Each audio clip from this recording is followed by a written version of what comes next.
Hi, this is Dr. Mahadevan, and we are going to finish up with our abdominal pain case number 1. So as you recall, we have been talking about a 24-year-old female who comes in complaining of severe left lower quadrant pain and dizziness. And in putting her case together, we find that she is pregnant, she has a low hematocrit, and on ultrasound she has an empty uterus and a nexal mass. And this all raises concern for an ectopic pregnancy, and specifically a ruptured ectopic pregnancy. And so as we think about an ectopic pregnancy, what is an ectopic pregnancy? It is when the embryo implants outside of the uterus, generally in the fallopian tube, and unfortunately, these pregnancies are not viable. And what happens is, after implanting in the fallopian tube, it can continue to grow until it ruptures. And here we see a fallopian tube with an ectopic pregnancy located within it. So as I mentioned, as the ectopic pregnancy grows within the fallopian tube, this can cause pain, and ultimately in some cases it can rupture, leading to life-threatening hemorrhage. And let's take a look and see what that looks like. Again, an embryo can implant in the fallopian tube, and then as it slowly grows within the tube, eventually it can rupture through the tube or erode into a blood vessel, leading to life-threatening hemorrhage and ultimately death if it's not identified and treated. So as we mentioned before, the emergency medicine approach is to evaluate, think, and act. And in this particular case, we evaluated the patient, thought, and acted, and then reevaluated the patient by obtaining a history, performing a physical exam, performing diagnostic testing, and in this case, that diagnostic testing is complete. We identified the diagnosis, or most likely diagnosis in this case, of ectopic pregnancy, and now it's time to act. And that means consulting the right specialist to take care of the patient and performing additional therapeutic interventions to take care of the patient. So in this case, the doctor that's needed when we're dealing with a ruptured ectopic pregnancy is the gynecologist. And so we call emergently for the on-call gynecologist, and she responds and lets us know that she's in the operating room and she's not available right now. And this leads us to an area of concern, and that is that it's our responsibility as emergency care providers to let our consultants know the serious nature of a patient's condition. They may not be caring for the patient, or they may not be directly in front of the patient and may not be aware how sick a patient is or our reason for concern.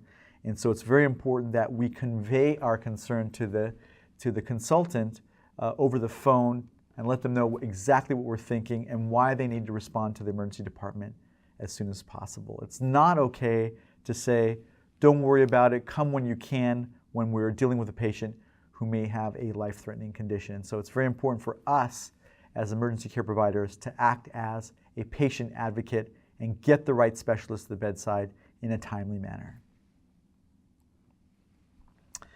So as soon as we get off the phone with our gynecologist, the nurse notifies you that the patient's blood pressure has dropped to 80 systolic over 40 diastolic, and her heart rate has now increased to 140 beats per minute. So again, it's time to think about this patient. Is this patient sick? The patient was sick before. I would say now the patient is sicker and demands our attention. So whenever we're dealing with a sick patient or ill-appearing patient, or if they get worse, it's time again to go back to our ABCs. And we're going to start with the patient's general appearance and level of consciousness. And when we go back and reassess the patient, we find that she's less alert now than she was before.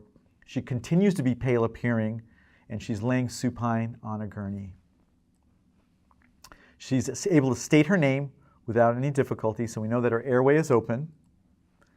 And now she's rapidly breathing, although when we listen to her lung feels, she has clear breath sounds. So that's something new. She's now rapidly breathing.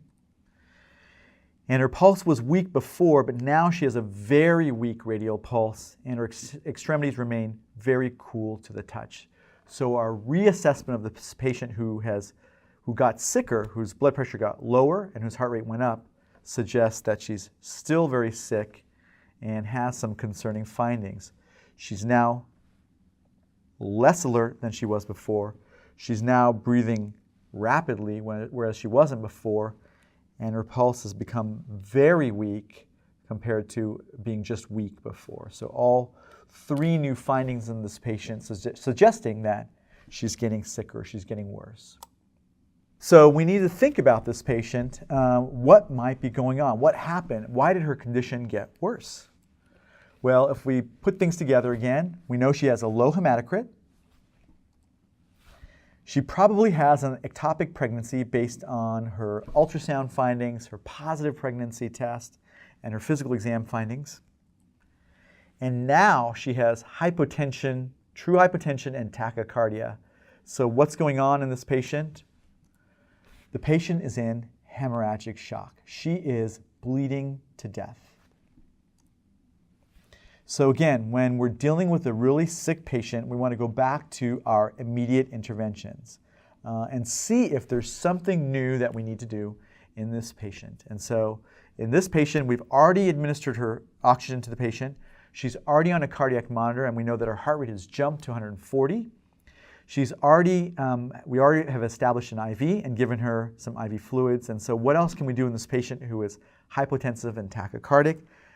The additional thing that we can do is position her head below her heart so that we maximize blood flow to her brain. And so that is done for this patient. And in addition, what other therapeutic interventions can we do? We're going to continue to give her IV normal saline, but because she's in hemorrhagic shock, the next step is to give her blood.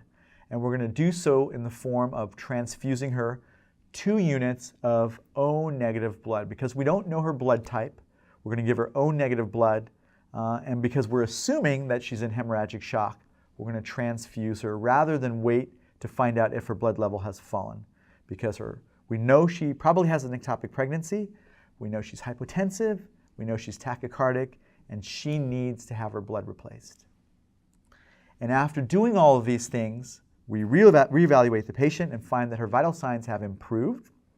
Her blood pressure is now 100/60, and her heart rate has decreased to 110.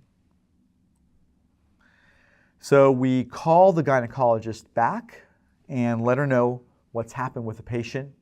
The gynecologist says she'll be right down, and in the interim, she is notifying the operating room about this patient, given that she has a likely ruptured ectopic pregnancy, and the only place that we can take care of that is in the operating room. So that raises an issue for us, which is the definitive treatment of some abdominal conditions can only occur in the operating room.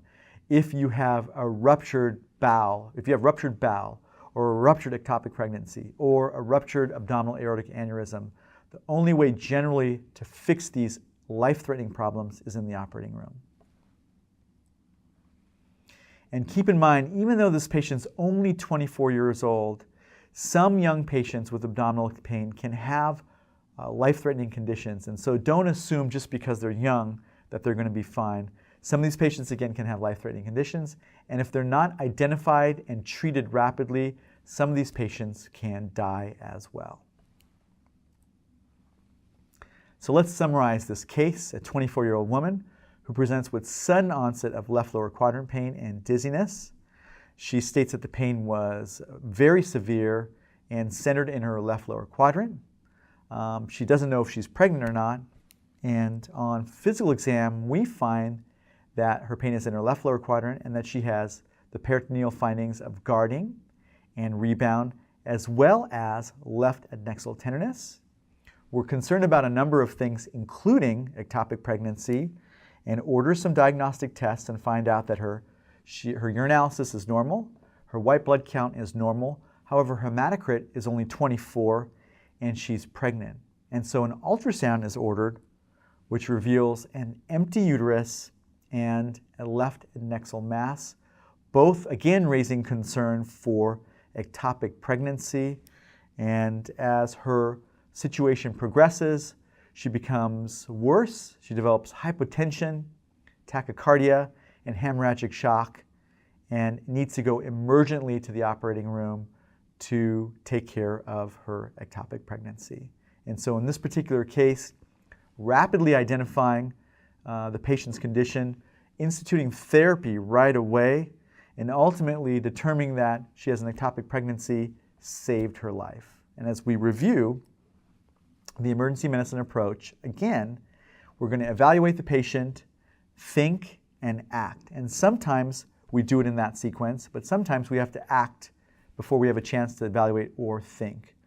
Once we've done that, we want to reevaluate the patient, think and act again, and do this several times until we're sure what's going on, and ultimately we want to determine a safe disposition for the patient. Sometimes that safe disposition is admitting the patient to the hospital or taking them to the operating room. Sometimes the safe disposition is keeping them in the emergency department for serial examinations, and sometimes the safe disposition is to send them home. Thank you very much.